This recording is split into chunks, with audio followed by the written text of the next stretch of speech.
యేసునామమున మీ అందరికీ శుభములు.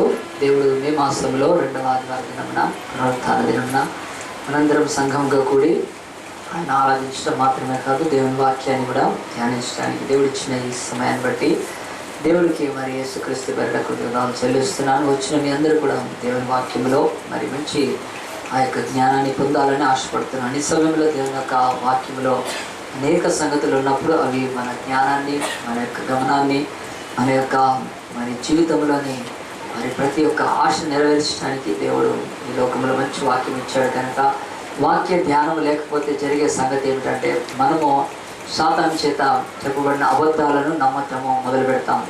రెండవది మనుషుల మాటలు నమ్మడం మొదలు పెడతాం. ఇక మూడవది మనకున్న అనుభవాన్ని ఉపయోగించి మనము ఈ లోకంలో దేవుడి యొక్క జ్ఞానాన్ని తిరస్కరిస్తాం. దాన్ని బట్టి నష్టపోయేది మనమే. కనుక దేవుడు నిత్యము నిరంతరము ఆయన తన యొక్క జ్ఞానాన్ని వాక్యం ద్వారా వెల్లడిపరుస్తూ ఉంటాడు. ఎందుకంటే మన జీవితాన్ని కట్టుకోవటానికి, జీవితాన్ని ముగించడానికి, మధ్యలో ఒడిదుడుకులు వచ్చినప్పుడు దాన్ని జయించి నిలబడటానికి కావలసిన జ్ఞానము మానవుడికి ఈ యొక్క బైబిల్లో ఉన్నది. సో లైఫ్ సైన్సెస్ అంటారు. అసలు లైఫ్ సైన్స్ అనేది బైబిల్లోనే ఉంది. కనుక మరి ఈ జీవానికి సంబంధించిన ప్రతి జ్ఞానము బైబిల్లో ఉంది. సో దేవుని యొక్క వాక్యంలో మనం ఎంతగా వాక్యాన్ని నేర్చుకుంటూ ఉన్నామో అంత జ్ఞానాన్ని ఈ జీవం గురించి పొందుకుంటాం. సో ఈ జీవానికి సంబంధించిన జ్ఞానం అంతా లోకంలో ఉంది, కానీ జీవానికి సంబంధించిన మాత్రము, జీవమై ఉన్న ఆ యొక్క మరి మనిషికి అగోచరమైంది మాత్రము ఈ లోకంలో ఏ మనిషి చెప్పలేకపోతున్నాడు. కనుక దాన్ని దేవుడు మరి యొక్క బైబిల్ గ్రంథంలో స్పష్టంగా రాసి ఉంచాడు. కనుక మరి మన జీవితాలలో ఒక అంశాన్ని నేర్చుకోవడానికి ముందు రోజు మరి నేను మన 11th రోజు దాదాపు చెప్పాలంటే నిన్ననే పేపరు చూస్తున్నప్పుడు ఒక హాల్ టికెట్ పట్టుకొని ఉన్నారు చాలామంది. హాల్ టికెట్ ఇట్లా పట్టుకొని ఉంటే వాళ్ళ హాల్ టికెట్ ఫోటో తీశారు. ఒకరు కాదు, ఇద్దరు కాదు, చాలామంది. మరి వాళ్ళ హాల్ టికెట్ ఫోటో తీసినప్పుడు, పేపర్ వాళ్ళు వేసినప్పుడు వాళ్ళ హాల్ టికెట్ ఎక్కడుంది అని అంటే వాళ్ళు ఒక గేట్లో నుంచి చేతులు పెట్టి ఫోటో తీశారు ఆ యొక్క హాల్ టికెట్స్. ఏమిటి అని అంటే మరి ఆ హాల్ టికెట్లో వాళ్ళ ఫోటో ఉంటుంది. హాల్ టికెట్ ఫోటో మనం చూస్తే ఏమొస్తుంది అని అనుకుంటే దాంట్లో ఒక బాధకరమైనది ఏమిటంటే వాళ్ళు అలాగున్న గేట్లో నుంచి హాల్ టికెట్ పెట్టినప్పుడు లోపలికి చూపిస్తూ ఉన్నారు. ఆ యొక్క ఫోటో మీడియా వాళ్ళు తీసి వాళ్ళకి అనుమతి ఉంది కనుక లోపలి వెళ్ళి తీశారు. ఏమిటి అని అంటే ఈ హాల్ టికెట్ చూపిస్తున్న వాళ్ళంతా వాళ్ళు గేటు బయట ఉండిపోయారు. హాల్ టికెట్ ఉండి ఆ తర్వాత మరి ఆ యొక్క ఎగ్జామ్కి ఫీజు కట్టి మరి అక్కడికి వచ్చి కూడా లోపలికి ఎందుకు వెళ్ళలేదంటే 1 minute లేటు కూడా అలౌ చేయలేదు ఈ ఎంసెట్ ఎగ్జామ్కి. ఆ యొక్క ఫోటో చూసినప్పుడు నాకు అనిపించింది, ఏంటి వాళ్ళ జీవితాల్లో ఆ ఎగ్జామ్లోకి వెళ్ళలేకపోయారు. 5% ఆబ్సెంట్ మన మరి కారణం కొంతమంది ఆలస్యమైనారు. ఎంత ఒక నిమిషం ఆలస్యమైనా లోపలికి రానియారు. కఠినంగా ఉన్నాయి రూల్స్. కనుక మరి అది చూసినప్పుడు నాకు ఒకటి అనిపించింది, ఆలస్యము మరి ఎంత భయంకరమైంది లోకంలో. ఆలస్యము ఏ మనిషి ఇష్టపడడు. భూమి మీద ఉన్న మనందరం కూడా ఆలస్యాన్ని సహించము. ఆలస్యము జరిగితే కోపం వస్తుంది. ఆలస్యము అవుతూ ఉంటే సహనం కోల్పోతాం. ఆలస్యం ఇంకెక్కువైతే ఆ తర్వాత కొట్లాటలు కూడా అవుతాయి. సో ఈ యొక్క ఆలస్యం అనే మాట దాదాపుగా ఆలస్యం కావడం కూడా ఎవ్వరికి ఇష్టం లేదండి. ఇప్పుడు ఎవ్వరికి ఇష్టం ఉండదు ఆలస్యం, ఒక్కళ్ళకు తప్ప. ఎవరా ఒక్కళ్ళు అజయ్ పాలా కాదు, కానీ ఒక్కళ్ళకు తప్ప ఎవరికంటే ఊరికమ్మ ఎక్కేవాడికి ఆలస్యం అయితే బెస్ట్ తప్ప ఇంకెవరికి ఆలస్యమో ఉండదు. అందరికీ తొందరగా. సో ఈ యొక్క ఆలస్యం అనే మాట బైబిల్లో ఉంది. అయితే బైబిల్లో లేట్ అనే మాట 3 times ఉందండి. ఓన్లీ 3 times ఉంది, ఎల్ఏటీ లేట్. ఆ తర్వాత డిలే అనే మాట కూడా 3 times ఉంది. సో తెలుగులో ఆలస్యం అంటే సరిపోతుంది, కానీ ఇంగ్లీష్లో లేట్ అంటే అది పూర్తి భావం ఇవ్వదు. కనుక లేట్, డిలే ఈ 2 మాటలు బైబిల్ ఇంగ్లీష్లో వాడితే లేట్ అనేది బైబిల్లో 3 times ఉంది.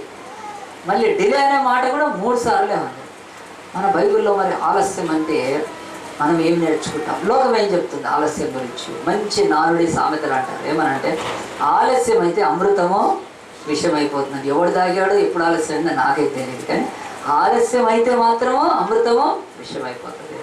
ఆ తర్వాత ఇంకా మన ఇదిలో ఆలస్యం అయితే మరి ఆ యొక్క అనర్థం కూడా జరుగుతుంది అనేది ఉంది.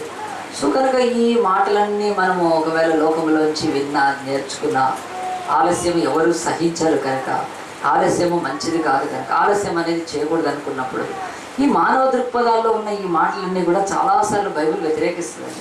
బైబిల్లో ఏసారి కూడా మనుషులు అనుకున్నట్టుగా ఉండదు. బైబిల్ అయితే చెప్తుంది అసలు ఆలస్యమే ఆశీర్వాదం అని చెప్తుంది. ఇది నమ్మాలి నువ్వు.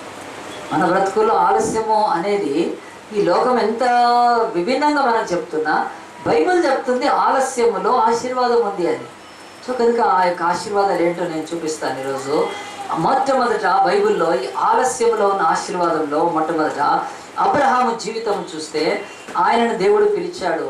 పిలిచినప్పుడు ఆయన స్థితి ఎలా ఉండిందంటే ఆయన మరి సంతానహీనుడిగా ఉన్నాడు. ఆయన భార్య గుడ్రాలుగా ఉంది. వాళ్ళ వయసు ఎంత? ఆదికాండం 12వ అధ్యాయంలో దేవుని వాక్యం చెప్తుంది. జెనసిస్ 12th చాప్టర్లో అబ్రహాం అనే ఇతడు మరి ఆ యొక్క ఊరు అనే ఆ యొక్క మెసొపొటేమియా ప్రాంతంలో ఉన్నాడు. అక్కడి నుంచి మరి ఆ యొక్క దేవుడి పిలుపును మరి విని ఒక ఆశతోటి బయలుదేరి వచ్చాడు. దేవుడు కూడా ఆయనను పిలిచినప్పుడు ఒక మాట చెప్తున్నాడు 12వ అధ్యాయంలో 1వ వచనంలో, యెహోవా అనే యొక్క దేవుడు, నీవు లేచి నీ దేశం నుండి, నీ బంధువుల నుండి, నీ తండ్రి నుండి బయలుదేరి నేను నీకు చూపించే దేశానికి వెళ్ళుము, నిన్ను గొప్ప జనముగా చేస్తాను. అంటే నువ్వు సంతానం లేనివాడుగా ఉన్నావు, కానీ నిన్ను ఒక 2-3 పిల్లలు కలిగిన తండ్రిగా కాదు, నేషన్గా, ఒక దేశంగా మార్చేస్తాను, జనముగా అన్నాడు. నేను ఆశీర్వదిస్తాను, నిన్ను గొప్ప చేస్తాను, నీవు ఆశీర్వాదంగా ఉంటావని ఆశీర్వాదం యొక్క సంపూర్ణత ఇక్కడ బయలుపరిచాడు. మరి ఈ అబ్రహాము మరి దేవుడి యొక్క మాట నమ్మి, ఆయన పిల్లలు లేరని ఏ దేవుళ్ళు దేవతలకు మొక్కినా, విగ్రహారాధన చేసినా, ఏమి చేసినా అతనికి అయితే సంతానం కలగలేదు. తన కుటుంబంలో, అబ్రహాం కుటుంబంలో అన్నదమ్ములు 3 వాళ్ళు. ఆ 3లో తన 2 సహోదరులకు పిల్లలు పుట్టారు, తనకు మాత్రం పిల్లలు లేరు. మరి పిల్లలు లేకుండా అంతకాలం దుఃఖంతో, బాధతో, ఆ శాపము, ఆ యొక్క వేదంతో బతికిన ఆయనకు దేవుడు కనిపించడము, దేవుడు మాట్లాడము, దేవుడు వాగ్దానం ఇవ్వడము, ఆ వాగ్దానం నెరవేర్చే దేవుడు అని ఇతను కూడా నమ్మి అతడు దేవుడు చెప్పిన చోటికి బయలుదేరి వెళ్ళాడు.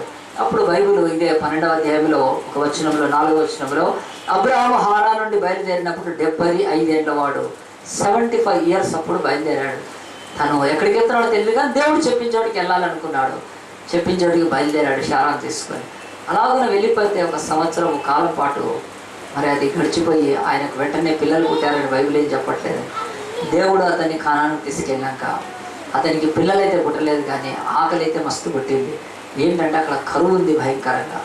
కరువులో మరి ఆయన నేను వెనక్కి వెళ్ళిపోవాలనుకున్నాడు. కరువులో మరి ముందుకెళ్ళాలా కాదు, దేవుడి మాట నమ్మాడు. ఆయన కరువులో ముందుకు వెళ్ళాడు. ముందుకు వెళ్ళి కరువులో తను కాపాడుకోవటానికి వెళ్ళాడు. కరువులో దేవుని యొక్క మాట, తనకు ఇవ్వబడిన ఆ యొక్క ఆశీర్వాదము అది ఆలస్యం అవుతున్న కరువును దాటుదామని ప్రయత్నం చేస్తే దేవుడు అతనికి కనానుకు తీసుకొని వెళ్ళంగానే, ఒకవేళ కరువు కాలము సంభవించినప్పుడే మరి ఒక బిడ్డ పుట్టుంటే ఆ బిడ్డను సస్టైన్ చేయడానికి ఎంత కష్టమయ్యేది. దేవుడు అయితే ఇవ్వలేదండి, 1 సంవత్సరంలో ఇవ్వలేదు.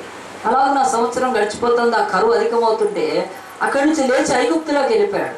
దేవుడు అతనికి ఇవ్వాల్సిన ఆశీర్వాదం ఆలస్యం అవుతుంటే అబ్రహాము మదనపడుతూ, అతను దుఃఖపడుతూ, అతను ఎదురు చూస్తున్నప్పుడు దేవుడు మాత్రం ఆలస్యం చేయడానికి ఇంకొక బలమైన కారణం ఉండింది. కరువులో ఆయన ఐగుప్తులోకి వెళ్తే అక్కడ ఐగుప్తు రాజు శారాను చూచి, అబ్రహాం భార్యను చూచి ఆమెను ఆశించి తన భార్యగా చేసుకోవాలని వాళ్ళు కూడా మరి సహోదరి అని చెప్పారు కనుక తన రాజభవనంలోకి, అంతఃపురంలో ఆమెను తీసుకొచ్చి పెట్టినప్పుడు మరి దేవుడు ఐగుప్తులోని ఆ యొక్క రాజును, అతని రాణులను అందరినీ మొత్తినప్పుడు వాళ్ళు గిలగిల్లాడిపోయారు. ఏం జరిగింది, ఎందుకు ఇలాగ అవుతుందంటే దేవుడు బయలుపరిచాడు. నీ ఇంటిలో ఉన్నది ఒక సామాన్య స్త్రీ కాదు, ఆమె ప్రవక్త్రిని, షీఈస్ అ ప్రాఫెటస్, ఆమె జోలికి వెళ్తే నీ ప్రాణం తీసేస్తానని దేవుడు చెప్పి వాళ్ళందరినీ మొత్తినప్పుడు భయపడిపోయి రాజు అబ్రహాముని పిలిచి, ఏం పని చేశారు, ఇదిగో నీ భార్యను తీసుకొని పోని చెప్పి ఇచ్చేసి, ఉట్టి భార్యని ఇచ్చి పంపించలేదు కానీ విస్తారమైన ధనం ఇచ్చి పంపించాడండి, కానుకలు ఇచ్చి పంపించేసాడు. ప్రాఫిట్ ఒక యాజకుడుగా ఉన్నావు ఇక్కడ అని చెప్పి ఇంకా వెళ్ళిపోమని చెప్పాము. దేవుడు అంటున్నాడు, చాలాసార్లు మనం అడిగింది దేవుడు ఇచ్చేయటానికి ఆయనకి ఏం అభ్యంతరం లేదు, కానీ మధ్యలో కొన్ని పనులు ఉంటాయి. అబ్రహాము తన కుమారుడి కొరకు, ఒక ఆశీర్వాదం కొరకు ఆలస్యం అవుతుంటే దేవుడు అతన్ని ధనవంతుడిని చేసేసాడు. అంటే కరువులోకి తీసుకెళ్ళి ఆయనకు కలిమినిచ్చాడు దేవుడు.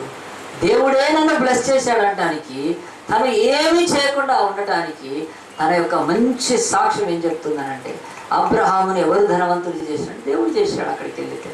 అంటే మనం కూడా చాలాసార్లు కొన్ని ఆలస్యం అవుతున్నాయంటే నమ్మండి, అబ్రహాం జీవితంలో అతడు కలిమిలోకి వెళ్ళి, ఆయన కరువులోకి వెళ్ళి కలిమితో రావటానికి దేవుడు ఆలస్యం చేశాడు.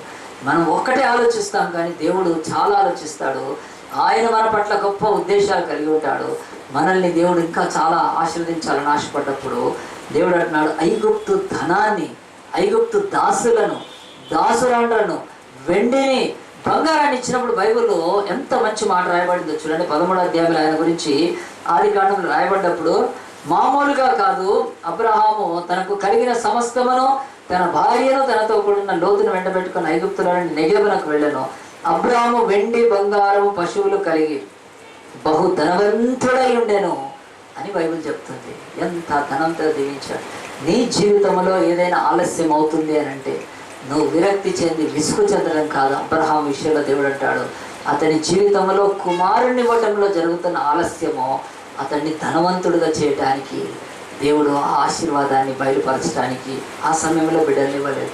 ఎన్నిసార్లు మన లైఫ్లో ఒకసారి ఆలోచిస్తే మనం అనుకున్నది వెంటనే దొరకాలనుకుంటాం, కానీ దేవుడు అంటాడు ఆయన పద్ధతి వేరుగుంటుంది. అబ్రహామును ఏమి చేసి ఆయన దీవించాలి? అబ్రహాము పొలం దున్ని, ఆయన వ్యాపారం చేసి, ఆయన ఇంకా లేకపోతే చిట్టీలు కట్టి, లేకపోతే అవి పెట్టి ఇవి పెట్టి ఎంతో తర్వాత ధనవంతుడు కాదు. God wants to make him rich, అంతే ఒబీడియన్స్కి. కనుక రిచ్నెస్ అనేది ఇవ్వటానికి దేవుడు ఏం చేశాడంటే కుమారుని మాత్రం ఇవ్వలేదండి తొందరపడి. ఆలోచించండి, అబ్రహాము జీవితంలో ఒక ఆ యొక్క ఆలస్యం ఏమిటంటే ధనవంతుడిని చేయడానికి దేవుడు ఆలస్యం చేస్తాడు. ఇంకొంచెం మనం ముందుకు వస్తే ఆ యొక్క 13వ అధ్యాయంలో మీరు తర్వాత చదువుకోండి. అబ్రహామును చిన్నప్పటి నుంచి మరి అంటే అబ్రహాము ఆ యొక్క పిల్లలు లేనప్పుడు లోతు అనే అతన్ని చిన్నప్పటి నుంచి పెంచాడు. వాళ్ళ సహోదరుడి కొడుకే. అతని సహోదరుడు చనిపోతే తను తీసుకొని పెంచాడు. ఆ లోతు తన కళ్ళ ముందు పెరిగాడు, పెద్దవాడయ్యాడు. ఇప్పుడు అబ్రహాముతో కలిసి లోతు కూడా దీవించబడ్డా, కానీ వాళ్ళ ఆస్తి ఎంత ఎక్కువైపోయిందంటే కలిసి జీవించలేనంత. సడన్గా లోతు ఏం చేశాడంటే అబ్రహామును వదిలేయటానికి ఒక డిసిషన్ తీసుకొని వెళ్ళిపోయాడు. అబ్రహామే అడిగాడు, మంచిగా అడిగాడు, కానీ అతను ఉండడానికి ఇష్టపడలేదంటే వెళ్ళిపోయాడు. వెళ్ళిపోయినప్పుడు ప్రియ దేవుని బిడ్డలారా, అబ్రహాము చాలా దుఃఖంలోకి వెళ్ళిపోయాడు.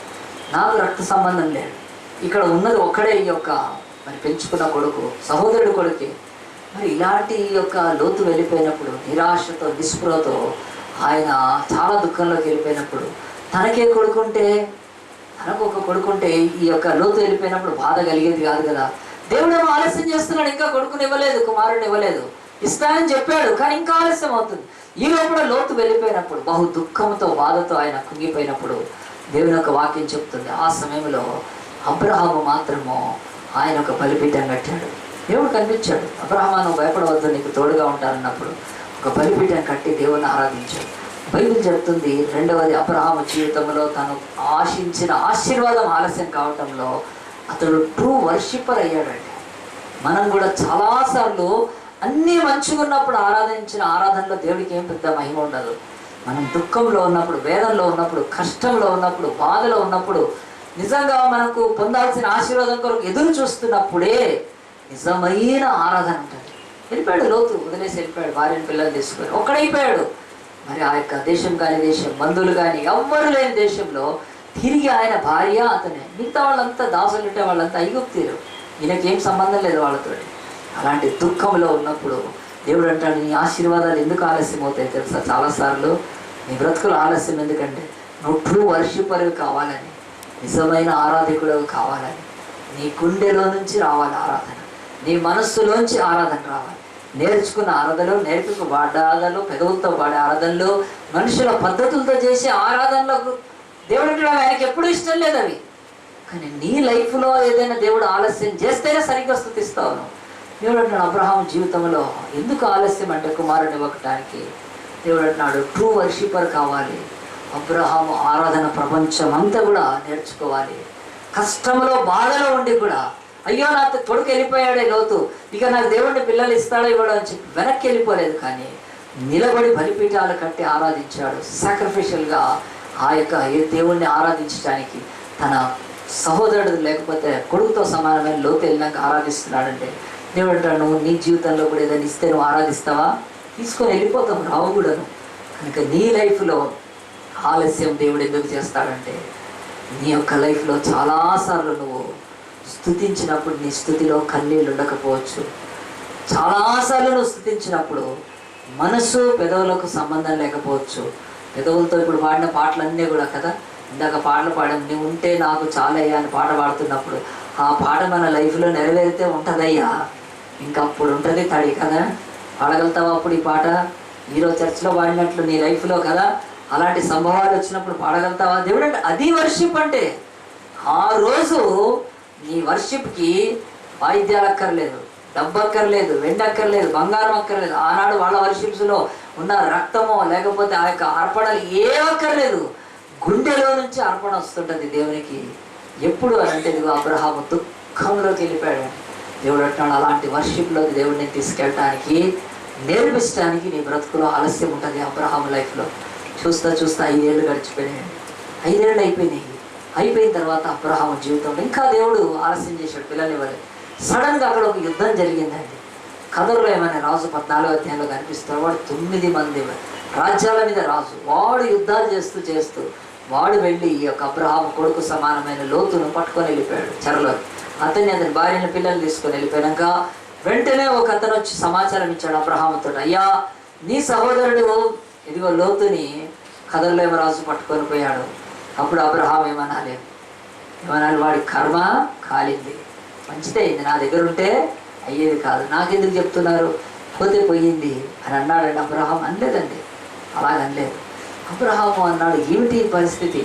నిజమే కదా, దుర్మార్గుడు ఇంకా మరి ఎంతమందిని ఇచ్చేస్తాడో, చెరపడతాడో, అయినా వాటికి నేను లోతును విడిపించాల్సిన బాధ్యత నాదని చెప్పి లేచి 318 మందిని తీసుకొని వెళ్ళి ఆ యొక్క కథల్లో రాదు ఆనాడు ఒక చక్రవర్తిని జయించి తిరిగి వచ్చాడు. బైబిల్ అంటుంది మరి అప్పుడు అబ్రహాం ఆ యుద్ధం చేయడానికి ఎందుకు వెళ్ళింటాడంటే, ఎట్లా వెళ్ళగలిగాడంటే ఒకటి చెప్తా, అబ్రహాంకి అప్పటికి దేవుడు పిల్లలు ఇవ్వలేదండి. అబ్రహాం ఆశీర్వాదాన్ని దేవుడు డిలే చేసేసాడు. ఎందుకు ఆయన ఆలస్యం చేశాడంటే, అబ్రహాముకి ఆ యుద్ధం జరిగే సమయానికే ఒక చిన్న బిడ్డ పుట్టుంటే ఏమనుకున్నాడు తెలుసా అబ్రహాము, నేను యుద్ధంలో పోయి నా ప్రాణం పోగొట్టుకుంటే ఈ కుమారుడికి తండ్రి ఉన్నాడు కనుక నేను యుద్ధం చేయను. అదంటే చాలామంది అదే అంటూ ఉంటారు. ఏమని అంటారు, ఎక్కడన్నా ఏదైనా ఇదేంటంటే బాబు అంటే ఎవరైనా ముందుకు వెళ్తా ఉంటే నువ్వంటే వెళ్తావులే, నీకు పిల్ల చెల్ల ఉన్నారా అని అనేస్తారండి కదా, నీకేం బాధ్యతలు ఉన్నాయి కదా, వాడిని రోడ్డు ఇష్టమైనడికి రాజం చేస్తుంటే వీడికి ఏం లేనట్టుంది అట్లా పోతున్నాడు అంటారు. కానీ కొంచెం బాధ్యతలు ఉంటే ఆగి ముందుకు వెళ్తూ ఉంటారు. సో ఈ తారతమ్యం అనేది నిజంగా ఈ వ్యత్యాసం అందరికీ తెలిసింది. సో కనుక చాలామంది కూడా ఒకడు బండి ఫుల్ స్పీడ్ నడుపుతూ ఉంటాడు, మ్యారేజ్ అయినాక నడపడంతా, ఎందుకంటే డార్లింగ్ ఉంటుంది, ఊరుకోదు కదా, అంటే తన గురించి మరి ఆలోచిస్తాడు. మరి అలాగే వివాహం కాకముందు ఆయన అవుటర్ రింగ్ రోడ్లో తిరుగుతుంటాడు, వివాహం అయినాక నేను రింగ్ రోడ్లోకి వస్తాడు కదా. ఆలోచించండి, ఇక్కడ అబ్రహాం విషయంలో ఎందుకు నేను మాట చెప్తున్నానంటే, దేవుడు అబ్రహాముకు కుమారుడిని ఇచ్చుంటే లోతుని విడిపించేవాడు కాదు. ఎందుకు తెలుసా, నాకు ఆల్రెడీ కొడుకున్నాడు, ఆ కొడుకాడు ఎప్పుడూ పోయినా కొడుకాడాడు, నన్ను వదిలేసి పోయాడు అని వదిలేసేవాడు. కానీ దేవుడు ఎందుకు డిలే చేశాడంటే, అబ్రహాము యొక్క నేమ్ ఫేమ్ కావటానికి ఆలస్యం చేశాడు. గుర్తుపెట్టుకో, నీ లైఫ్లో కొన్ని ఆలస్యం ఎందుకు అవుతాయంటే, God wants to make your name a famous one. దేవుడు చాలాసార్లు ఆలస్యం చేస్తుంటే మనమేమనుకుంటామంటే, దేవుడు నా మొర ఆలకించట్లేదు, నాకు ఇచ్చిన వాగ్దానం నెరవేర్చట్లేదు, నాకు ఇస్తానని చెప్పింది దేవుడు ఇవ్వట్లేదు అని మనం మొత్తుకోవడమే సరిపోతుంది. కానీ దేవుడి దగ్గర ఆయన అబ్రహాము జీవితంలో చూపిస్తున్నాడు. అబ్రహాము జీవితంలోని ఆలస్యం ఇంకొక ఆశీర్వాదం ఏమిటంటే, ఆ రోజు ప్రపంచంలో కదర్లో రాజు గాడిని కొట్టగలిగిన ఒక వీరుడు ఉన్నాడు. అతడు ఎవరైనా గొర్రెలు కాసుకునేవాడు. అంటే దేవుడు అబ్రహాములోని రెండవ పార్శ్వం చూపిస్తున్నాడు. గొర్రెల సింహం అయితే ఎట్లుంటుంది ఆలోచించండి, అంటే ల్యాంబ్ లైన్ అయిపోతే ఎట్లుంటుంది. దేవుడు అబ్రహాములోని ఒక భాగాన్ని యేసుక్రీస్తులో పోల్చి చెప్తున్నాడు. యేసుక్రీస్తు కూడా గొర్రెల కాపరిగా ఈ లోకానికి వచ్చాడు. అంటే ఆ గొర్రెలు ఆ యొక్క స్వభావాన్ని, మనల్ని గొర్రెలని, ఆయన ఆ యొక్క సాధు సంబంధమైన మంచి మనసుతో గొర్రెలాగా వచ్చాడు. లోక పాపాలను మోసుకొనిపోయి గొర్రె పిల్లగా వచ్చాడు. కానీ ఆయన రెండవసారి కొదమ సింహముగా రాబోతున్నాడు. ఈ లోకపు కథర్లేమో రాజును చీల్చి చెండాడబోతున్నాడు. లోతులాగా పట్టబడ్డ మనందరినీ కూడా సమాధిలో నుంచి, చెరలో నుంచి ఆయన విడిపించడానికి రాబోతున్నాడు. అయితే కొన్ని వేల సంవత్సరాల క్రితమే గొర్రెలు కాసుకుంటూ సాధువుగా ఉండి ప్రార్థన చేసుకుంటూ ఎవరి జోలికి వెళ్ళకుండా ఎంతో మృదువుగా ఉన్న అబ్రహాములో ఇంకొక భాగం ఉంది. ఏమిటో తెలుసా, సింహము.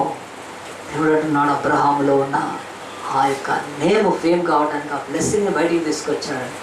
ఆలోచించండి, అబ్రహాముకు ఆ 10 ఏళ్ళ 6-7 ఏళ్ళ లోపడిన పిల్లోడిని ఇస్తే షారా గోనిచ్చేది కాదు యుద్ధానికి, లేకపోతే అబ్రహాం కూడా వెళ్ళేవాడు కాదు కదా. నేను నా పిల్లోడిని పెట్టుకొని నేను వెళ్ళి యుద్ధం చేస్తే యుద్ధం అంటే ఏమైనా కావచ్చు, నా ప్రాణంతోనే తిరిగి రాకపోవచ్చు, నా కొడుకుకి తండ్రి లేని వాడు అయిపోతాడు అని చెప్పి అబ్రహాము ఆ వారిని అటెంప్ట్ చేసి ఉండేవాడు కాదండి. దేవుడు అంటాడు మన జీవితాల్లో ఆలస్యంలో ఉన్న ఒక ఆశీర్వాదం ఏంటి తెలుసా? నీ పేరు ఫేమస్ చేయాలని, నిన్ను మీ ఇంటి వాళ్ళందరిలో గొప్పవాడిని చేయాలని దేవుడు నీ జీవితంలో ఒక ఆశీర్వాదాన్ని ఆలస్యం చేస్తుంటాడు. అబ్రహాం యొక్క పేరు ఎంత పేరు ఏంటండి? ఖదర్లో ఏం రాజును కొట్టాడంటే వాడు చెంగిస్ ఖాన్ లాగా, అలెగ్జాండర్ లాగా, మన అశోక చక్రవర్తి లాగా మహా గొప్ప చక్రవర్తి అన్నాడు. ప్రపంచాన్ని ఆనాటి కాలంలో అబ్రహాంగా వాడు వెళ్తున్నాడు. వాడిని అబ్రహాం కొట్టాడంటే అబ్రహాం పేరు ఎంత ఫేమస్ అయిపోయింది. గుర్తుపెట్టుకోండి, మన జీవితాలలో ఆలస్యం ఎందుకంటే దేవుడికి ఒక దృక్పథం ఉంటుంది, నిన్ను ఫేమ్ చేయాలి, నీ నామాన్ని గొప్ప చేయాలి. నీ పేరును నీ ఇంటిలో అయినా సరే, నీకు ఆఫీస్లో అయినా, నీ కాలేజీలో అయినా, నీ కాలనీలో అయినా, ఎక్కడైనా, ఇంక్లూడింగ్ చర్చిలో కూడా ఎంతోమంది నేమ్ ఫేమస్ అవుతూ ఉంటుంది. మంచి ప్రార్థన చేసే వాళ్ళ పేరు టక్కమని పాస్టర్ గుర్తుపెట్టుకుంటాడు, అందరికీ తెలుస్తుంది కూడా, మన అందరి గురించి ఉండదే. కానీ దేవుడు అంటాడు ఆలస్యం అవుతున్నా కొద్దీ నీ లైఫ్లో నీకుండే ఇంకొక బ్లెస్సింగ్ ఏంటంటే నీ పేరు ప్రఖ్యాతి అవుతుంది. ఇది నమ్మాలి మనం. అయిపోయిందండి, ఆ యుద్ధం అయిపోయింది, విస్తారమైన ధనము అది వచ్చిన అబ్రహాం రిజెక్ట్ చేసేసాడు. మళ్ళీ ఆయన ఏం చేశాడు తెలుసా? 15వ అధ్యాయంలో చూస్తే తర్వాత అబ్రహామును దేవుడు దుఃఖంతో ఉన్నాడు, అయ్యో నాకేమీ లేదే అని ఆయన మదన పడుతున్నప్పుడు 15వ అధ్యాయంలో ఇది జరిగిన తర్వాత, అంటే ఆ యొక్క యుద్ధం అంతా ముగిసిపోయిన తర్వాత, ఆ యొక్క అబ్రహాం పేరు గొప్పగా ప్రఖ్యాతిగాంచిన తర్వాత బైబిల్ అంటుంది, ఇది జరిగిన తర్వాత యెహోవా వాక్యం అబ్రహామునకు దర్శనం వచ్చి, జెనసిస్ 15 చాప్టర్, అబ్రహామా భయపడకము, నేను నీకు కేడము, నీ బహుమానం అత్యధికముగా అని చెప్పాను. అందుకు అబ్రహాం అంటాడు, ప్రభు అయిన యెహోవా నాకేమిస్తేనేమి, నేను సంతానం లేనివాడని నేను పోచున్నానే, దమస్కు ఎలియాజరే నా ఇంటి ఆస్తికర్త కదా అని చెప్పి మళ్ళీ నిరాశగా, అంటే ఈ యుద్ధాలు చేస్తే ఏముంది, గెలిస్తే ఏముంది, పేరు ప్రఖ్యాత అయితే, ధనం ఉంటే ఉంది, వెండి ఉంటే ఉంది, బంగారు, ఇవన్నీ కాదు, నువ్వు ఇచ్చాలని ఆశీర్వాదం నాకు ఆలస్యం చేస్తున్నావు, నువ్వు డిలే చేస్తున్నావు, నాకు ఇవ్వట్లేదు, నాకు కుమారుడిని ఇవ్వట్లేదు, నాకు సంతానం ఇవ్వట్లేదు అని అన్నప్పుడు, అప్పుడు అబ్రహాము చాలా దుఃఖంలో ఉన్నప్పుడు దేవుడు మాట్లాడన్నాడు, అబ్రహామా భయపడద్దు, నీకు నేను కేడాన్ని, ఈ సంతానాన్ని ఇచ్చే బాధ్యత నా మీద, నేను ఎందుకు ఆలస్యం చేస్తాను నీకు అర్థం కాదని చెప్పి దేవుడు అన్నాడు, పైకి రా అన్నాడు, పైకి చూడమన్నాడు. ఆకాశం వైపు చూశాడు, ఏమనిపిస్తుంది? నక్షత్రం. నువ్వు లెక్క పెడతావా అన్నాడు, లెక్క పెట్టలేను బ్రో, నీ సంతానము అలాగున నేను దీవిస్తాను. అంతమంది అవుతారు. నువ్వు అనుకుంటున్నావు 80 ఏళ్ళు దాటిపోయినాయి, నీకు ఇంకా పిల్లలు పుట్టరు అనుకుంటున్నావు, కానీ నీకు పిల్లల్ని కాదు, నీకు జనాన్ని ఇస్తాను ఆకాశ నక్షత్రాలాగా అన్నప్పుడు అబ్రహాం ఏం చేశాడంటే బైబిల్ చెప్తుంది, అబ్రహాము దేవుని నమ్మేను అని అన్నాడు. హల్లెలూయా. అందరం ఒకసారి చప్పట్లు కొట్టి దేవుని మహిమపరుద్దాము. ఈ వాక్యము నీ జీవితంలో ఆలస్యంలో ఉండే ఒక గొప్ప బ్లెస్సింగ్ ఇక్కడ ఉంది. ఎందుకంటే దేవుడు అంటున్నాడు అబ్రహామును దేవుడు నీతిమంతుడిగా చేయాలనుకుంటున్నాడు. ఫస్ట్ తండ్రిగా కాదండి కదా. ఇవాళ రేపు తండ్రి ఎవరు గారండి ఈజీగా అవుతున్నారు పెళ్లి చేసుకొని కదా. ఈవెన్ జంతువులు కూడా ఫాదర్ డాగ్ మదర్ డాగ్ ఉంటాయి కదా, ఫాదర్ డాంకి మదర్ డాంకీలు ఉంటాయి అన్ని. సో ఈ యొక్క భూమి మీద మనుషులు విస్తరించడం అనేది, తండ్రి కావడం అనేది పెద్ద ఇదేమి కాదు, దేవుడు పెట్టిన ఆశీర్వాదం. కానీ నీతిమంతుడు కావటం మాత్రం ఆకాశం నుంచి దేవుడు దిగొస్తే కూడా కావట్లేదు. నీతిమంతుడు కావట్లేదు ఎవడు. దేవుడి ఉద్దేశం అబ్రహామును తండ్రి చేయటం కాదు, ఫస్ట్ నీతిమంతునిగా చేయాలి. అతడు ఆ యొక్క కల్దీల దేశంలో, ఆ యొక్క మెసొపొటామియా దేశంలో దేవుడు లేనివాడుగా ఉన్నాడు. ఇప్పుడు దేవుడు అయినవాడైతే నీతిమంతుడు కావాలి. కనుక దేవుడు అంటున్నాడు నీ ఆస్తి, నీ దేవుడు ఎందుకు ఆలస్యం చేస్తాడంటే, దేవుడు ఏదైనా ఇస్తానని చెప్పినప్పుడు దాన్ని చూచినాక నువ్వు నమ్మి విశ్వాసివి అయ్యి నువ్వు నీతిమంతుడు కాలేవు. బాగా స్పష్టంగా వినండి. అబ్రహాముకు దేవుడు కుమారుని ఇచ్చాడు కనుక అబ్రహాము నీతిమంతుడు అంటే అది ఏముంటుంది? ఏమీ లేదు. అసలు ఆ నీతిని దేవుడు ఎంచాడు. అబ్రహామును దేవుడు నమ్మాడయ్యా, ఆ తర్వాత దేవుడు అతనికి కుమారుని ఇచ్చాడు కనుక అబ్రహాము నీతిమంతుడు అంటే ఈ బైబిల్ బోధ ఒప్పుకోదు. దేవుడు ఏది చెప్పినా అది పొందక ముందు నమ్మితేనే నీతిమంతులు అవుతాం విశ్వాసం ద్వారా. దేవుని వాక్యం ఇందాక చదివాం కదా, అబ్రహాము దేవుని నమ్మాను, అది అతనికి నీతిగా ఎంచబడెను. గుర్తుపెట్టుకోండి, మన లైఫ్లో కూడా దేవుడు ఎందుకు ఆలస్యం చేస్తాడంటే, నీకేదో ఒక బ్లెస్సింగ్ ఇచ్చేసేస్తే నువ్వు ఎట్లా నీతిమంతుడు అవుతావు? నీ నీతి ఎట్లా రుజువు అవుతుంది? ఏదైనా దొరికిపోయిన తర్వాత అందరూ నమ్ముతారు. దొరకక ముందే, దాన్ని చూడకముందే, దాన్ని పొందుకోకముందే దేవాలయం నాకు ఇస్తావని దృఢమైన విశ్వాసాన్ని కనపరిచిన వాళ్ళే నీతిమంతులు. సో బైబిల్ అంటుంది, మన జీవితాల్లో ఆలస్యం ఎందుకు చేస్తాడంటే, దేవుడు నీకు ఉద్యోగం ఇచ్చేసాడు అనుకోండి, నువ్వు క్రిస్టియన్ అయిపోయావు, దాంట్లో ఏం గ్రేట్ ఉంది? నీకు దేవుడు ఏదో అడిగావు, అది ఇచ్చేస్తే నువ్వు దేవుని బిడ్డవు అయిపోయావు. ఎంత మాత్రం దేవునికి మహిమ రాదండి. అబ్రహాము తన వైపు చూసుకుంటే 80 ఏళ్ళు దాటి 90 ఏళ్ళకి వచ్చేస్తున్నాడు. తన భార్య కూడా అప్పటికి ఇంకా 75 ఏళ్ల వయసులో మాకు దేవుడు పిల్లలు ఇస్తాడు అని వాళ్ళు ఏం చేశారంటే నమ్మారు. కనుక వాళ్ళు నీతిమంతులు. చాలాసార్లు ఆలోచించు, నీ లైఫ్లో ఎందుకు ఏదైనా డిలే అవుతుంది అంటే, దేవుడు అంటాడు, బిడ్డ నీకు ఏదైనా నేను క్షణంలో ఇవ్వగలుగుతాను, కానీ నిన్ను నీతిమంతుడిగా నేను చేయలేను. ఒక్క క్షణంలో నీవు విశ్వాసాన్ని సాధన చేయాలి దేవుడి పట్ల. ఈరోజు ఎవరు వెళ్ళి చూసామండి మనం సిలువను? 2000 సంవత్సరాల క్రితం యేసుకు భూమి మీదకి వచ్చాడని, ఆయన సిలువ ఎక్కాడని, ఆయన రక్తం కార్చాడని, తన ప్రాణాన్ని ధారపోసాడని, మన పాప శాప శిక్షను ఆయన భరించాడని నువ్వు చూసావా? నేను చూశానా? ఎట్లా నమ్మాం మనం? అది దేవుని విశ్వాసం. కనుక మనం నీతిమంతులం అంటున్నాడు దేవుడు. అంతే, దేవుడు జరిగించింది, దేవుడు చెప్పింది నమ్మటమే విశ్వాసము. సో దేవుడు అన్నాడు, అబ్రహాముని తీసుకొని ఒక ముసలాడిని తండ్రి చేస్తే దేవుడికి ఏం మహిమ రాదు, అతడు నీతిమంతుడు కాడు. కానీ చెప్పింది నమ్మి ఆ యొక్క విశ్వాసాన్ని కనపరిచినప్పుడే అబ్రహాము నీతిమంతుడు అయ్యాడు. ఆలోచించండి, బైబిల్ చెప్తుంది మన లైఫ్లో ఒకటి ఆలస్యం అవుతుందంటే దేవుడు ఇంకో డైరెక్షన్లో ఆయన ఏం చేస్తున్నాడు తెలుసా? ఈయన గురించి ఆలోచిస్తున్నాడు, నిన్ను నీతిమంతుడిని చేయాలని. తండ్రులంతా పరలోక రాజ్యానికి పోతారని లేదు బైబిల్లో. ఎవరు పరలోక రాజ్యానికి వెళ్తారు? నీతిమంతులు వెళ్తారు. కనుక అబ్రహాము 10 మంది పిల్లలు కంటే పరలోకానికి వెళ్తాడండి? అట్లాంటి ఓల్డ్ సిటీలోంచి చాలామంది వెళ్తారు పరలోకానికి, మన చార్మినార్ వైపు నుంచి కదా. అక్కడంతా 10 మంది పిల్లలు ఇది బాగానే ఉంటారు. మరి అంటారు అటు తండ్రి అయిపోతే పరలోకానికి ఎవడన్నా వెళ్తాడా? ఎవడెళ్ళాడు తండ్రి అయిన వాడు? నీతిమంతుడు వెళ్తాడన్న. నీతి ఎట్టగలుగుతుంది? దేవుడి మాటను నమ్మాలి. దేవుడు నాకు ఇది ఇస్తా అన్నాడు, నమ్మటము నీతి. ఆదికాండం 15వ అధ్యాయం ఏం చెప్తుందనంటే, అబ్రహాము జీవితంలో ఆలస్యం ఎందుకు అనంటే, దేవుడు అబ్రహాము యొక్క ఆలస్యంలో, దేవుడు చేస్తున్న ఆలస్యంలో అతడికి ఇంకొక ఆశీర్వాదం ఉంది. అతడు నీతిమంతుడు కావాలి. ప్రియ దేవుని బిడ్డలారా, ఇలాగున్న బైబిల్ చెప్తోంది, అబ్రహాము తన జీవితంలో ఎదురు చూచాడు, కలగలేదు. ఆ తర్వాత ఏమైపోయింది తెలుసా అండి? కరెక్ట్గా 11 ఏళ్ళు అయిపోయింది, 10 ఏళ్ళు అయిపోయింది. ఇక దేవుడు బిడ్డలు ఇస్తాడో లేదో గ్యారంటీ లేదు. స్టార్ట్ అయినప్పుడు ఎంత? 75. ఇప్పుడు ఎంత ఆయనకు? 85 వచ్చేసి. 85 రాగానే ఏం చేసిందంటే, మన షారా ఆంటీ ముసలాం ఏం చేసింది తెలుసా? అబ్రహాంని అడిగింది, నువ్వు సరిగ్గిన్నావా? సరిగ్గిన్నానే. నువ్వు సరిగ్గినుండవు, దేవుడు పిల్లల్ని ఇస్తాను అన్నాడు. ఇస్తా అన్నాడు, సంతానం ఇస్తా అన్నాడు. ఎంత ఇస్తానంటే పైకి చూడన్నాడు. నేను చూడలేనండి ముసలాన్ని, నువ్వు చూసుకోవాలి. అప్పుడు కొంచెం సరిగ్గా ఉండవు, కానీ నేను ఒక ఐడియా చెప్తాను. ఏంటంటే, మన దగ్గర హాగర్ ఉంది కదా, ఐగుప్తు నుంచి తీసుకొచ్చిన అమ్మాయి, నువ్వు అమ్మాయిని వివాహం చేసుకో, నీకు పిల్లలు అయిపోతే నా పిల్లలే అని చెప్పి. ఆనాడు సమాజంలో పద్ధతి అది. ఎవరికైనా పిల్లలు లేకపోతే ఇంకొక భార్య ద్వారా సంతానం అయితే వాళ్ళ సంతానానికి. ఇప్పుడు ఎందుకు, రాజుల్లో కూడా ఎంతోమంది, రాజ్యాలలో కూడా మనం చూస్తాం, కింగ్కి ఒక భార్యతో పిల్లలు లేకపోతే ఇంకొక భార్యతో చేసుకుంటే పిల్లలు పుడితే వాళ్ళు రాజ్యానికి వారసులు అయ్యేవాళ్ళు. న్యాచురల్గా ఆ పద్ధతి. ఇప్పుడు దాదాపు అవి కనుమరుగైపోయినాయి. కనుక అప్పుడు షారా మాట అయినా ఏం చేశాడు తెలుసా అండి? హాగర్ను పెళ్లి చేసుకొని ఒక కుమారుని కన్నాడు. కన్న తర్వాత మళ్ళీ ఏమైపోయిందంటే, బైబిల్ ఎక్కడ రాసి తెలుసా అండి? ఆదికాండం 16వ అధ్యాయం ఆఖరి వచనంలో చూడండి. మరి అబ్రహాము హాగరు ద్వారా ఇష్మాయిల్ కనినప్పుడు అబ్రహాము వయస్సు 86 సంవత్సరాలు. అంటే 10 సంవత్సరాల తర్వాత ఆయనకు చేసిన ఆలస్యంలోని ఆశీర్వాదాలన్నీ మళ్ళీ తుస్సుమనే. దేవుడు మళ్ళీ ఏం చేశాడంటే, ఇంకా 13 సంవత్సరాలు ఆపి ఆయనకు 99వ సంవత్సరంలో దేవుడు కనిపించి ఆయనకు బిడ్డనిచ్చినప్పుడు బైబిల్ అంటుంది, దేవుడు ఆలస్యము చేయటం ఏంటో తెలుసా? నీ లైఫ్లో నువ్వు ధనాన్ని పొందుకున్నావు, నువ్వు చక్కటి పేరు పొందుకున్నావు, మంచి ఆరాధకుడు అయ్యావు, నీతిమంతుడవే, ఇవన్నీ కూడా పోయే ఛాన్స్ ఉంది.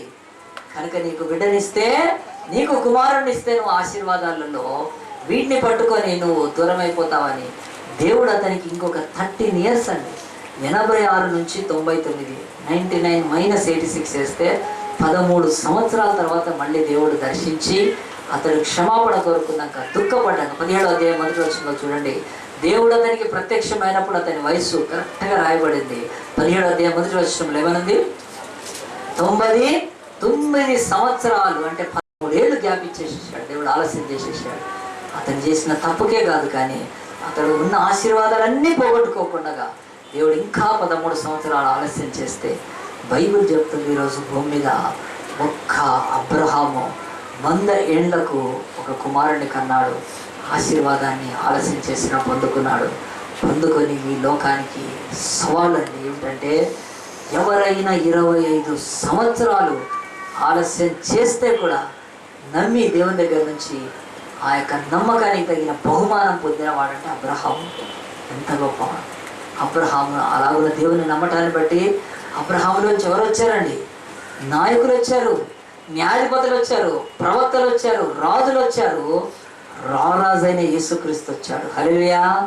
ఎంత ఆలస్యం చేసినా నమ్మిన ఒక అబ్రహాములో నుంచి దేవుడు యేసుక్రీస్తుని తీసుకొని రాగలిగాడు.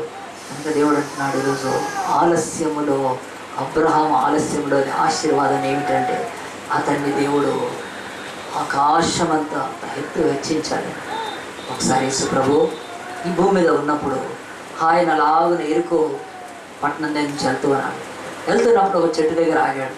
చెట్టు దగ్గర ఆగి, ఒరే చెట్టు మీద ఎక్కినవాడు దిగురా అనలేదు, అన్నాడండి జక్కయ్య దిగా. ఏమంటే చెట్టు దగ్గర ఆగి, పేతురు వీడి పేరేం పేరు అన్నాడా అంటే, ఎవరా నువ్వు చెట్టు ఎక్కేవా అన్నాడా? కాదండి, ఆగేమన్నాడు జక్కయ్య దిగు అంటే జక్కయ్య దిగేసాడు. ఎంతుందండి, దిగాడో పడ్డాడో కింద నాకైతే తెలియదండి. ఎందుకంటే తబ్బిబ్బు అయిపోయినప్పుడు పడిపోతాడు కదా. ఎక్కడికి అంటే, జక్కయ్య అన్నాడు, నేడు నీ ఇంట్లో నేను బస చేస్తాను. అప్పుడు చుట్టుపక్కల ఉన్న వాళ్ళంతా అంటున్నారు, ఎంతుంటే యేసుప్రభుకి ఏం తెలియలేదా? ఒక పాపి ఇంటికి పోతాడేంటి, ఇట్లాంటి పనికి మానవాడి ఇంటికి వెళ్తాను చేసే ఏం మాట పట్టించుకోలేదు. టక్ వెళ్ళిపోయాడు. అందరు ఇంట్లోకి వెళ్ళిపోయారు. జనసమూహం అంతా మూగుతూ ఉన్నారు. ఆ తర్వాత యేసుప్రభు ఒక్క మాట నోరు తెచ్చి మాట్లాడలేదు. అప్పుడు ఆ యొక్క చెక్క ఏం చేశాడు తెలుసా? నిలబడి, ఇదిగో నా ఆస్తిలో సగం బీదలకు ఇచ్చేస్తున్నాను, అన్యాయంగా సంపాదించాను ఇచ్చేస్తున్నాను అని చెప్పి ఆయన డిక్లరేషన్ ఇచ్చేసాడు. మళ్ళీ ఇంకా యేసుప్రభు కూడా ఏం మాట్లాడలేదు శిష్యులాగా. ఆ తర్వాత అంటున్నాడు, నేను ఎవరైనా అన్యాయంగా తీసుకుంటే దానికి 4 రెట్లు ఇచ్చేస్తాను. సార్ అయిపోయినాక యేసు కూడా ఏం మాట్లాడు, అందరూ నిశ్చయితులు అయిపోయారు. అప్పుడు యేసుక్రీస్తు ఒక మాట ఎత్తుకున్నాడండి. లూకా సువార్త 19వ అధ్యాయంలో దేవుని వాక్యం చెప్తుంది, ఈ యొక్క పేరు దేవుడు ఈయన పేరే ఎందుకు ఎత్తుకున్నాడు, ఎవరి పేరు ఎందుకు ఎత్తుకోలేదో ఇప్పుడు మనకు అర్థమవుతుంది. ఏమన్నాడు ఆ యొక్క 9-10 వచనాలు? అందుకు యేసు, ఇతడు అబ్రహాము కుమారుడు. హల్లెలూయా! దేవుడు అన్నాడు, కొన్ని వేల సంవత్సరాల క్రితం ఒక చనిపోయిన వ్యక్తికి ఇప్పుడు కుమారుడు పుట్టడం ఏంటి? ఈ జక్కయ్య ఎరికోలో ఉండేవాడు వందల సంవత్సరాలు అయిపోయినాక బైబిల్ చెప్తున్నది అబ్రహాం అంటే కుమారుడు అని చెప్తున్నాడంటే, దేవుడు అబ్రహాం జీవితంలో చేసిన ఆలస్యము అబ్రహాముని ఏం చేసింది తెలుసా అంటే, దేవుని స్నేహితుడుగా ఇచ్చింది, విశ్వాసులకు తండ్రి అని. ఎందుకంటే యేసుప్రభు అబ్రహాం కుమారుడు అన్నాడు. అబ్రహాం కుమారుడు కాక ఇంకెవరో కుమారుడు అని పిలవట్లేదే. అంటే యేసు ఒకటి చెప్తున్నాడు మనకి ఏంటంటే, అబ్రహాము జీవితంలో నేను చేసినంత ఆలస్యం ఎవరి జీవితంలో చేయలేదు. ఆ ఆలస్యం అతనికి ఎంత ఆశీర్వాదం కలిగిందంటే, అతడు విశ్వాసులకు తండ్రి అయ్యాడు. కనుక దేవుడు ఒకవేళ బహుశా ఇక్కడ కూర్చున్న మనందరినీ కూడా మన బ్రతుకుల్లో అనేకమైన ఆలస్యం చేస్తే మనం విశ్వాసులకు తండ్రి తల్లి కావగలుగుతామేమో. మన జీవితాల్లో ఓర్పును, సహనాన్ని, దీర్ఘశాంతాన్ని, మరి దేవుల్లో ఆ యొక్క విశ్వాసాన్ని సాధన చేయటంలో దేవుడు అంటాడు, ఆలస్యంలో ఆశీర్వాదం ఉంది. నువ్వు తొందరపాటు త్వరగా ఇచ్చారనుకుంటే దేవుడు అంటాడు, అబ్రహాము జీవితాన్ని ఈరోజు మేము ముందుకు తీసుకొని వస్తున్నాడు. దేవుడు పిలిచినప్పుడు 75 సంవత్సరాలకి, మరి కొడుకును కన్నప్పుడు 25 సంవత్సరాలు. ఇంత ఆలస్యం మనం ఉంటామా? ఇన్ని రోజులైతే దేవుణ్ణి ఎవరైనా నమ్ముతారా? ఇన్ని రోజులైతే ఆ దేవుణ్ణి ఆరాధించి మరి ఆయన నుంచి ఆశీర్వాదం. అందు గురించి అంటున్నాడు, ఎరుకోలో శపితమైన వాడికి కూడా ఆ యొక్క సుంకరి అయిన వాడు అతడికి కూడా అన్నాడు, ఇతడు విశ్వాసాన్ని బట్టి అబ్రహాముకు కుమారుడు అవుతాడు. ఆలోచించు. దేవుడు అన్నాడు, ఈరోజు లోకంలో మనకు స్నేహితులు ఉన్నారు, చాలామందికి స్నేహితులు ఉన్నారు. దేవుడికి స్నేహితులు ఉన్నారా అండి? ఈ బైబిల్ చెప్తుంది, దేవుడికి ఒక్క పక్క స్నేహితుడు అని రాయబడిందండి. ఆయన పేరు అబ్రహాము. దేవుడి స్నేహితుడైన అబ్రహాం అని రాయబడిందంటే అబ్రహాముకు 25 ఏళ్లలో దేవుడి యొక్క తత్వము, దేవునిలో ఉండే ఆ యొక్క పరలోక సంబంధమైన ఆ యొక్క శక్తి అతనిలోకి వచ్చేసిందండి. అంటే కాలం ఎంత గడిచినా దేవుడు చెప్పింది చేస్తాడు. ఆలస్యంలో ఉన్న ఆశీర్వాదాలు ఏంటంటే అంచెలంచెలుగా నిన్ను ధనవంతుడు చేస్తాడు, నీ యొక్క ఆరాధనను డెవలప్ చేస్తాడు, ఆ తర్వాత నిన్ను నీతిమంతుడిగా చేస్తాడు, ఆ తర్వాత కొడుకుని ఇస్తాడు, నీకు ఇవ్వాల్సిన ఆశీర్వాదం ఇస్తాడు. ఎప్పుడైనా నమ్ముతున్నావా నువ్వు? ఆలస్యం అంటేనే మన జీవితాల్లో ఇష్టం లేదు, కానీ దేవుడు అంటాడు ఆలస్యాన్ని బట్టే ఆయన ప్రతిదీ మన జీవితాల్లోకి ఆశీర్వాదంగా తీసుకొస్తాడు. ఇది మరి పాత నిబంధనలో, కొత్త నిబంధనలో ఒక చిన్న విషయం చూపించి నేను ముగించేస్తాను. చూడండి, అందరూ కూడా న్యూ టెస్ట్మెంట్లో యోహాను సువార్త 11వ అధ్యాయం తీస్తే దేని యొక్క వాక్యంలో మరి జాన్ ద గాస్పల్ మరి ఆ యొక్క 11వ అధ్యాయంలో మరి ఎంత స్పష్టంగా ఇది పాత నిబంధనలో అయితే కొత్త నిబంధనలో ఇంకొక ఇలాంటిది చూద్దాం. చూడండి, మరియా ఆమె సహోదరి అయిన మార్త అను వారి గ్రామమైన బేతన్లి అన్న లాజరు ఒకడు రోగి ఆయను. ఈ లాజరు ప్రభువునకు అత్తరు పూసి తల వెంట్రుకలతో మరి ఆయన పాదములు తుడిచిన మరియకు సహోదరుడు. అతని అక్క చెల్లెండ్రు, ప్రభువా ఇదిగో నీవు ప్రేమించువాడు రోగి అయి ఉన్నాడని ఆయన వద్దకు వర్తమానం పంపిరి. యేసు అది విని ఈ వ్యాధి మరణం కొరకు వచ్చినది కాదు, కానీ దేవుని కుమారుడు దాని వలన మహిమపరచబడినట్లు దేవుని మహిమ కొరకు వచ్చిందనను. యేసు మార్తాను ఆమె సహోదరిని లాజరును ప్రేమించను. అతడు రోగి అయి ఉన్నాడని యేసు విన్నప్పుడు తానున్న చోటనే ఇంకా 2 దినములు నిలిచెను. ఇక్కడ కూడా ఇంకొక ఆలస్యం బైబిల్ రికార్డ్ చేస్తున్నారు. ఎవరు? మరియా మార్తలు, వాళ్ళకొక సహోదరుడు. యేసు ఎప్పుడు బేతన్యాకు వెళ్ళినా పరిచయం చేసేవాడు. యేసును ప్రేమించారు, యేసును హత్తుకున్నారు, ప్రతి వ్యతిరేకతలో నిలబడ్డారు, యేసుకు ఎంతో సహాయం చేశారు, యేసుతో నడిచారు, యేసును ప్రేమించడాన్ని బట్టి సమాజం నుంచి వెలివేయబడ్డారు. ఇవన్నీ జరిగినాయి వీళ్ళని, కానీ నిలబడ్డారండి. అలాంటి ఈ ఇంటిలో లాజరుకు సిక్నెస్, రోగం వచ్చింది. అప్పుడు యేసు ప్రభు అక్కడ లోకల్లో లేడు, అంటే స్థానికంగా లేడు, ఆయన వేరే పరిచయంలో ఉంది. వెంటనే కబురు పంపారండి. కబురు పంపి యేసయ్యా నువ్వు ప్రేమించిన లాజరు రోగి అన్నాడు, త్వరగా రా, వచ్చి స్వస్థపరచు.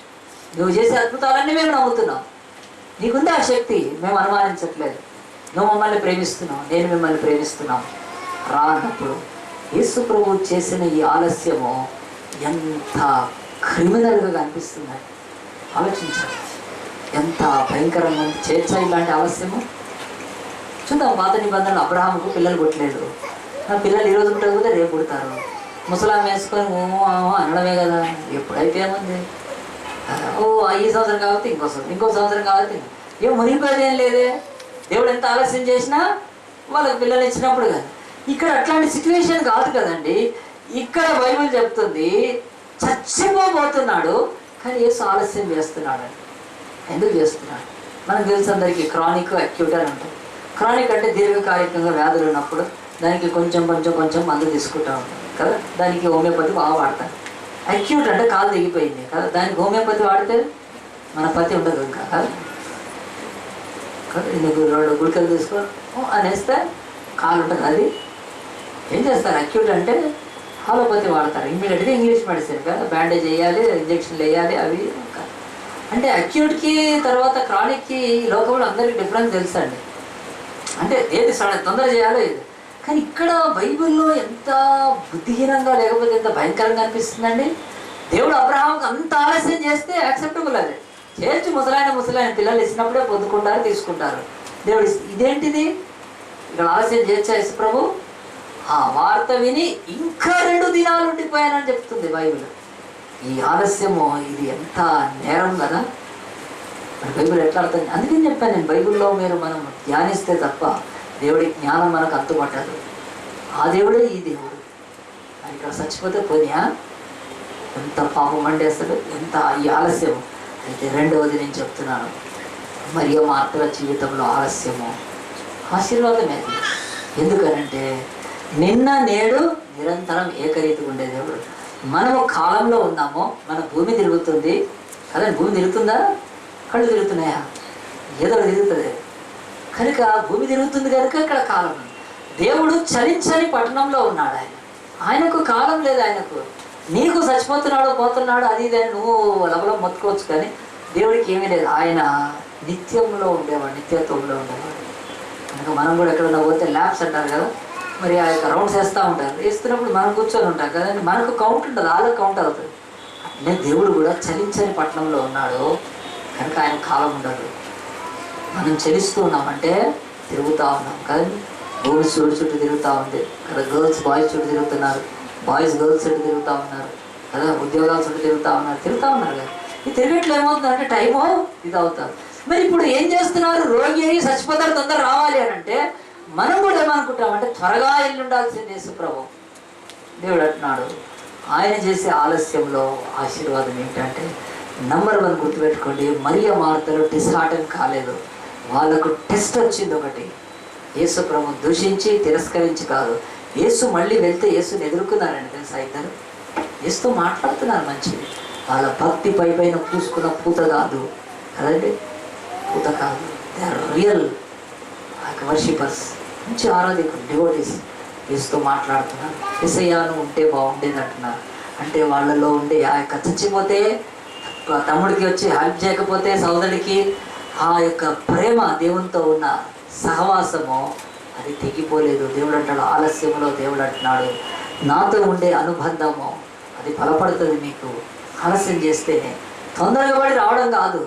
చాలామంది ఈరోజు చిన్న పనులు కాకపోతే చర్చ్ పాస్టర్ కనిపిస్తుంది వెళ్ళిపోతారు. నేనే చెప్పాలి ప్రజలు వెళ్ళిపోతారండి తొందరగా అనమాట. అంటే ఇంకా ఉండదు అసలు, మొహం చూపించారు.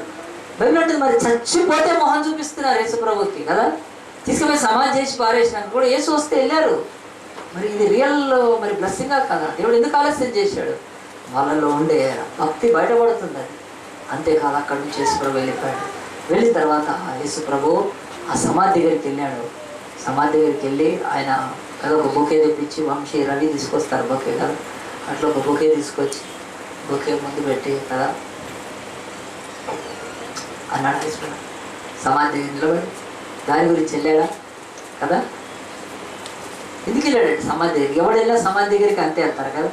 ఇక ముఖ్యంగా అయితే బతికున్నప్పుడు కూడా చాలామంది ఇప్పటికి కూడా సమాధి దగ్గరికి, మీరు టీవీలో చూడండి, సమాధి దగ్గర పోయి ఏం చేస్తారంటే మొక్కుతారు. దయచేసి ఎవరు మొక్కద్దు సమాధులకు శవాలకు మొక్కకూడదు. మనం ఈరోజు ఎవరైనా శవం పోయి ఉంటే ఏం చేస్తారంటే ఆ శవానికి దండం పెడతారు. బతికున్నప్పుడు ఎప్పుడు పెడతారు అంటే పోయినాక పెడతారు అడిగి. ಆದರೆ బతుకున్నప్పుడు ఎప్పుడూ వాడికి పూలు పెట్టరు, ఎప్పుడూ ముళ్ళే. చచ్చిపోయినాక మాత్రం పూలు మంచిగా పూలు పెడతారు. ఆ తర్వాత ఏం చేస్తారంటే పోయి కాలు మొక్కుతారు కదా. ఇది దరిద్రం, క్రిస్టియన్స్ ఎవరు చేయకూడదని. చనిపోతే పడి ఏడవండి కొంతసేపు, బామ్మో అయ్యో అని, అది బెస్ట్. చనిపోతే అంతకుముందు ఎప్పుడు ముద్దు పెట్టుకోలేదు, పెట్టండి ఒక 2 ముద్దులు. ఎందుకంటే అప్పుడు పెట్టుకుందాం అనుకున్నాం, పెట్టుకోలేకపోయాం. ఎప్పుడు పెట్టుకోండి శవానికి. అంతే తప్ప కాళ్ళు మొక్కడము ఇవన్నీ చేయకూడదండి కదా. చేస్తారు చాలామంది, మనకు తెలియదు. మనం ఉండే ఈ యొక్క ఇండియన్ ఇదిలో దయచేసి చేయదండి. శవాలకు ముఖ్య వాళ్ళం కాదు, మనము మృతులను ఆరాధించే వాళ్ళం కాదు. సమాధులను దర్గాల దగ్గరికి వెళ్ళి దర్గాల మీద పింఛం పట్టుకొని ఊపి ఊదరగట్లు వేసేది జాతి కాదు మనది. చచ్చిన వాళ్ళని లేపే జాతి. హల్లెలూయా. పోయి ప్రార్థన చేయండి, దేవా నాకు విశ్వాసం ఈ చచ్చిన వాళ్ళని లేపుతా, మొత్తం పబ్లిక్ వారిపోవాలి నుంచి. డైరెక్ట్ చెప్పి చూడండి, యేసుప్రభుకి ఇష్టం అట్లా కదా. ఈ భూమి మీద ఒక ఆయన పేరు ఏదో ఉందండి, 13 మందిని లేపాడు తెలుసా చనిపోయిన వాళ్ళని. విగిల్స్ వర్క్ ఏదో ఉంది, ఆయన పేరుని మర్చిపోయాడు. ప్రపంచంలో గొప్ప రికార్డ్ ఆయన. 13-14 మందిని చనిపోయిన వాళ్ళని లేపాడండి.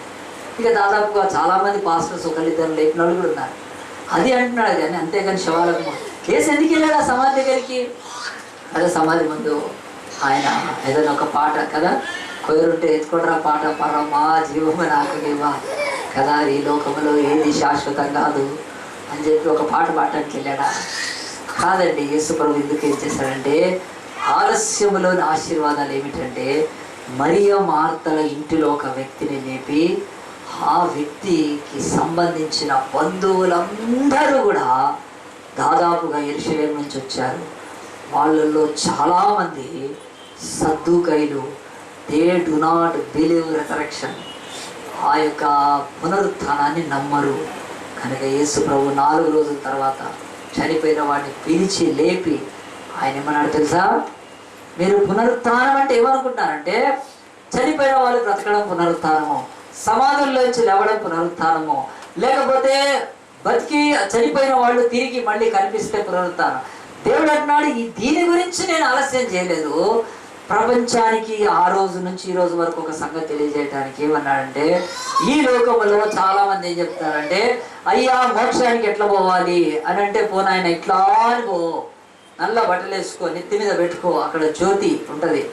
జ్యోతి అంటే లేని జ్యోతి కాదు, ఒక జ్యోతి దుప్పట్లు పెడతారు, అది అక్కడ మోక్షము. ఇట్లా పోయాయి ఆ మానవ సరోవరానికి వెళ్ళు, అక్కడ వెళ్ళు. ఇట్లా వెళ్ళి ఈ కొండ ఎక్కి అదిగో అల్లదిగో శ్రీవారి హాసం అని చెప్పి, అంటే అది దారి ఇది దారి, అది దారి ఇది దారి, లోకమంతా అదే చెప్తుందండి. కానీ ఈ బైబిల్ యేసుప్రభు అట్లా చెప్పలేదండి. ఆయన ఏమన్నాడు తెలుసా? అదిగో దారి మోక్షానికి, ఇదిగో దారి, ఇక్కడ దారి, అక్కడ దేవుడు వెలిశాడు. మన వెలిసిన ఆయనను బాధపెట్టేశారు కూడా లాస్ట్ ఇయర్లో, అయిపోయింది. ఇక ఆయన చెప్తూ ఉంటుంటే యేసుప్రభు అట్లా అనలేదండి. ఏమన్నాడు తెలుసా? That is not the way, this is not the way, I am the way, నేనే మార్గాన్ని అన్నాడు. చెప్పండి కొడతాము ఒకసారి దేవుడికి. గుర్తుపెట్టుకోండి, యేసున్నాను నేను, అందరికీ సత్యాలు తెలియాలి. దేవుడు అంటున్నాడు, అదిగో మోక్షానికి దారి కాదు యేసుప్రభు, నేనే మార్గం, నేను మార్గం, నాలో నేను మీకు పరలోకం మోక్షం. అలాంటి సత్యాన్ని ఇక్కడ ఏమన్నాడంటే, వాళ్ళు చచ్చిపోయి లేస్తే పునరుత్థానము, సమాధుల్లోంచి బయటకు వస్తే పునరుత్థానము, చచ్చిపోయిన వాళ్ళు మళ్ళీ కనిపిస్తే పునరుత్థానం. ఇది కాదు, ఐ ఆమ్ ద రిజరెక్షన్, నేనే పునరుత్థానం. నా కళ్ళతో చూడండి, మీ కళ్ళతో చూడండి, సమాధిలో నుంచి లాజర్ను బయటకు తీసుకొచ్చాడు. అంటే ఆలస్యంలోని ఆశీర్వాదం ఏంటంటే, యేసే పునరుత్థానం జీవం అనే లోకానికి బయలుపరచడానికి ఒక కుటుంబాన్ని వాడుకొని ఏం చేశాడు తెలుసా అండి? ఆ కుటుంబాన్ని ఎంత ఎత్తేత్తాడంటే, ఆ యొక్క మరియ మార్తల పేరు ఈరోజు బైబిల్లో 1200 భాషల్లో కదండి. ఎంతమంది పేరండి ఈరోజు? క్రిస్టియన్స్ పేరు ఎవరు అడిగినా మరియా కదా. నువ్వు మార్త, ఆమె మారేది లేదు కదండి. మార్త అంటే పెట్టి మారేది లేదు, పెట్టేది పెడతారు మార్త అనేది కదా. అట్లా అనిపిస్తూ ఉంటారు. కానీ ఎంతమంది పేర్లు పెట్టుకుంటున్నారండి ప్రపంచంలో? ఇంతమందికి ఎందుకు పెడుతున్నారు ఆ పేర్లు? మరి వేరే పేర్లు ఎందుకు పెట్టరు? నాజరేయుడు అంటే దేవుడు అంటున్నాడు, నన్ను ప్రేమించినప్పుడు మీ యొక్క ఆశీర్వాదం ఆలస్యమైంది అనుకుంటున్నారా? మీ బ్రదర్ చచ్చిపోయాడు అనుకుంటున్నారా? కాదమ్మా, మీ రుణము నేను తీర్చుకోవాలి కనుక భూమి మీద నాకు ఇంత సేవ చేయాలి. వాళ్ళ పేర్లు ఈరోజు మరియ మార్తల పేరు అంత ఎత్తేత్తాడని దేవుడు. ప్రపంచంలో చైనాలోకి వెళ్ళినా మరియ మార్తలు ఉంటారు, న్యూజిలాండ్లోకి వెళ్ళినా మరియ మార్తలు ఉంటారు, శ్రీలంకలోకి వెళ్ళినా మరియ మార్తలు ఉంటారు. గుర్తుపెట్టుకోండి, ఎన్ని భాషల్లో ఈ పేర్లు పెట్టుకుంటారు. మరి ఎందుకు పెట్టుకుంటున్నారండి? బైబిల్ అంటుంది, వాళ్ళ జీవితాలలో చచ్చిపోయే సహోదరుడి విషయంలో దేవుడు యేసుప్రభు ఆలస్యం చేయటము అది వాళ్ళకు ఆశీర్వాదం. అది గాడ్ నోస్ దట్. కనుక ఆయన తొందరపడలేదు. ఆలస్యం అయినా కానీ ఆయన వచ్చాడు, ఆయన వాళ్ళకు మహిమను చూపించాడు. దేవుడు ఈరోజు మన జీవితాల్లో అంటున్నాడు, బైబిల్లో లేట్ అనే మాట 3 times, డిలే అనే మాట 3 times ఉన్నా బైబిల్ అంటుంది, దేవుడు ఆలస్యం చేస్తూ ఉంటే మన జీవితాల్లో నాకు అది ఇవ్వట్లేదు, దేవుడు ఇది ఇవ్వట్లేదు అని చెప్పి దుఃఖపడుతుంటే, ఇంగ్లీష్లో ఒక మంచి మాట ఉందండి. ఏమని తెలుసా? డినైల్స్ ఆర్ నాట్, ఆ యొక్క డిలేస్ ఆర్ నాట్ డినైల్స్. చాలా ఇష్టం నాకు ఆ మాట. చాలాసార్లు దేవుడు డిలే చేస్తుంటే ఏమనుకుంటున్నామంటే, గాడ్ ఈజ్ డినైయింగ్ మీ, దేవుడు నాకు వినట్లేదు, నాకు సహాయం చేయాలి. సో ఒక ఇంగ్లీష్ భక్తుడు, దేవుని భక్తుడు రాసినాడు ఏమనంటే, డిలేస్ ఆర్ నాట్ డినైల్స్. మన తెలుగులో దాని మామూలుగా కూడా చాలా మంచి మాట ఉంది. ఆలస్యము అలక్ష్యము కాదు. ఆలస్యం అవుతుంది, అది దేవుడు అలక్ష్యం చేసినట్టు కాదు. అబ్రహాముకి 25 సంవత్సరాలు ఆలస్యం చేస్తే అది అలక్ష్యం ఇచ్చాడు. ఆ కుమారుల్లో నుంచే రారాజని యేసుక్రీస్తు కూడా వచ్చాడు. అదే జాతి ఈరోజు భూమి మీద ఉంది. సకల జనులకు దేవుడి గురించి చెప్తున్న జాతి. 25 సంవత్సరాలు ఓర్చుకుంటారండి ఎవరైనా? ఆలస్యము అంటే అలక్ష్యము కాదు. డిలేస్ ఆర్ నాట్ డినైల్స్ అని చెప్పి దేవుడు ఇక్కడికి వచ్చిన మనందరితో ఒకటి చెప్తున్నాడు. నీ లైఫ్లో ఏం ఆలస్యం అవుతుంది ఈరోజు? ఆలోచించు. నీ జీవితంలో కదా, వివాహం ఆలస్యం అవుతుందా? లేకపోతే మరి పెళ్ళి, ఆ యొక్క బిడ్డలు పుట్టడం ఆలస్యం అవుతుందా? ఉద్యోగం జరగటం ఆలస్యం అవుతుందా? నీకు అర్థం కాదు ఇప్పుడు. కానీ బైబిల్ అయితే చెబుతుంది, ఆలస్యంలోనే ఆశీర్వాదం ఉందని. చాలామంది ఈ లోకంలో దేవుడు వస్తాడని చెప్పారుగా, ఎక్కడ వస్తున్నాడు? ఆయన ఆలస్యము అవుతూ ఉంది కదా, అసలు దేవుడు వస్తాడా ఉన్నా అంటే బైబిల్ అందు గురించి 2వ పేతురు గ్రంథము 3వ అధ్యాయం ఆఖరి రెఫరెన్స్ చూపించి నేను ప్రార్థన చేస్తాను. దేవుని యొక్క వాక్యము 2వ పేతురు గ్రంథము 3వ అధ్యాయంలో దేవుని యొక్క వాక్యం నేను చదువుతాను. చూడండి ఎంత మంచి మాట రాస్తున్నాడంటే, దేవుడు మనమందరం కూడా మరి లోకములో నశించుకోకూడదని 9వ వచనంలో, కొందరు ఆలస్యమని ఎంచుకొనున్నట్లు ప్రభువు తన వాగ్దానం గురించి ఆలస్యం చేయవాడు కాదు, కానీ ఎవడనో నశింపవలనని ఇచ్చయింపక అందరూ మారు మనసు పొందవలనని కోరుచు మీ ఎడల దీర్ఘశాంతం గలవాడై ఉన్నాడు. అంటే ఇంకా ఆలస్యం చేస్తూ ఉన్నాడు అని బైబిల్ మాట 2వ పేతురు 3వ అధ్యాయంలో 9వ వచనంలో ఉన్నట్లు. ఆ తర్వాత పైన వచనాల్లో చూస్తే చాలా మంది దేవుని యొక్క వాక్యంలో 3వ వచనం నుంచి అంత్య దినంలో అపహాసకులు అపహసిస్తూ వస్తున్నారంట. వాళ్ళు అంటారంట 4వ వచనంలో, ఆయన రాకను గురించిన వాగ్దానం ఏమాయనో పితరులు నిద్రించిన మొదలుకొని సమస్తంలో సృష్టి ఆరంభం అన్నట్టు నిలిచి ఉన్నదే అని చెప్పుదరని మొదట మీరు తెలుసుకోనండి అని చెప్తున్నాడు. ఈ లోకంలో అందరూ కూడా ఇంకా దేవుడు వస్తాడా ఏడొస్తాడా అని అంటారని బైబిల్లో రాసి పెట్టాడు. అది ఎందుకు ఆలస్యం చేస్తున్నా అంటే మీలో ఏ ఒక్కడు నశించకుండా ఉండటానికి దేవుడు అంటున్నాడు ఆయన ఆలస్యం చేస్తున్నాడు. ఇదిగో మరియ మార్తల జీవితాలలో అయ్యో నాకు సోదరుడు చనిపోయాడే, సమాధిలో ఉండిపోయాడే, ఇక ఏమీ కాదనుకుంటే దేవుడు అంటున్నాడు ఈ ఆలస్యం వెనక ఒక అద్భుతాన్ని దేవుడు ఏం చేస్తున్నాడు తెలుసండి. వాళ్ళ జీవితాలలో ఎవరి ఇంట్లో అయినా సరే చాలామంది పిల్లలు పుట్టి ఉండడము, ఒక అద్భుతం జరిగి ఉండడము, ఒక యాక్సిడెంట్ నుంచి బయటకు వచ్చి ఉండడము, ఇలాంటివి ఎవరైనా ఇంట్లో జరగచ్చు. కానీ ఆనాడు మరియ మార్తల ఇంట్లో ఏంటి తెలుసా, సమాధిలో పోయించినోడు ఉన్నాడు వాళ్ళ ఇంట్లో. అది ఎంత విడ్డూరం అండి. దేవుడు ఉన్నాడు. ఆలస్యమే కాకపోతే మరి యేసుప్రభు వచ్చి తొందరగా వచ్చేసి ఆ యొక్క మరియ మార్తలు చెప్పంగానే స్పీడ్గా ఇంటికి వచ్చేసి లాజర్ను స్వస్థపరిస్తే ఏం చేసేవాళ్ళు? లాజర్ని స్వస్థపరిస్తే లాజర్కి ఇడ్లీ యేసుప్రభు దోశ పెట్టేవాడు. అది బైబిల్లో రాయబడేదా? ఆలోచండి. బాగలేకపోతే వెంటనే ఏం చేస్తారంటే ఇడ్లీ పెడతారు కదా, పెట్టేస్తారా, ఏదో పెట్టేసేవాడు. బైబిల్లో రాయబడి ఉండేదా? దేవుడి ఆలస్యంతో ఏం జరిగిందంటే ఆ ఇంటిలో ఎవరికి లేని అనుభవం అండి. మృతుల లోకానికి వెళ్ళి వచ్చిన లాజరు వాళ్ళ ఇంట్లో ఉన్నాడు. ఎంత బ్లెస్సింగ్ అండి. ఈరోజు మన ఇళ్లలో ఆలస్యం అయితే అనుకుంటున్నాం, కానీ దేవుడు ఆ మరియ మార్తల లైఫ్లో అలాంటి బ్లెస్సింగ్ ఇచ్చాడండి ఆలస్యంలో. అంటే మన ఇళ్లలో పాస్ అయ్యి, లేకపోతే గొప్ప అద్భుతాలు జరిగి, ఇంకేదో మెరుగులు జరిగి, ఏదో లాటరీలు దొరికి చాలా చాలా చెప్పుకుంటారు మా ఇంట్లో అద్భుతాలు జరిగినాయి. ఎవరేం చెప్తారండి మా ఇంట్లో ఈయన చనిపోయి బతికాడని? దేవుడు ఆలస్యాన్ని బట్టి ఆ యొక్క ఆశీర్వాదం మా ఇంట్లోకి వచ్చింది. దానికి దేవుడు ఏం చెప్తున్నాడు తెలుసా? నీ జీవితంలో నీ భర్త, నీ భార్య, నీ పిల్లలు ఎవరు మారలేదో, ఎవరు పాపంలో మృతులైపోతున్నారో వారిని సమాధి దగ్గర తీసుకెళ్ళమని చెప్తున్నాడు. ఆలస్యం అయిపోయిందని నువ్వు అనుకుంటున్నావా? వాళ్ళు ఉండే చోటికి తీసుకెళ్ళండి, నేను వాళ్ళను బయటికి రప్పిస్తాను. ఈ ఆలస్యము మీ జీవితాలలో ఒక ఆశీర్వాదంగా నేను మార్చేస్తాను. దేవుడు చెప్తుంటే నిజంగా తీసుకెళ్తున్నామా మనము? ప్రభు ఇంకా అయిపోయింది, వాడు బాగున్నాడు, ఆమె మారదు, ఇక అంతే సంగతులు అని చెప్పి మనం ముగిచ్చేస్తుంటే దేవుడు అంటాడు నా ఆలస్యంలో ఏముందో తెలుసా? మీ ఇంటిలో ఒక ఆశీర్వాదపు సూచన నేను చేయగలుగుతాను. లాజరును ఒకరోజు యేసుప్రభు మనుషులందరూ యేసుప్రభు ఉన్నారంట, లాజరు కూడా అక్కడ ఉన్నాడంట.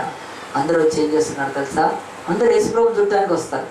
కానీ ఎప్పుడైతే లాజరును లేపాడో బేతనియాలో, అప్పుడు యేసుప్రభు ముందు నిలబడితే నువ్వు జరగంటున్నారంట యేసుప్రభు. ఎందుకంటే లాజరు చూస్తావు చచ్చిపోయాడు. చూడండి దేవుడు ఎంత ఫేమ్ చేశాడు వాళ్ళని. లాజర్ని చూడటానికి చాలా మంది వచ్చారంట. బైబిల్ చెప్తుంది మన జీవితాలు ఆలస్యమైతే దేవుడిచ్చే ఆశీర్వాదాన్ని చూడటానికి అనేకులు మీ ఇంటికి రావాలండి.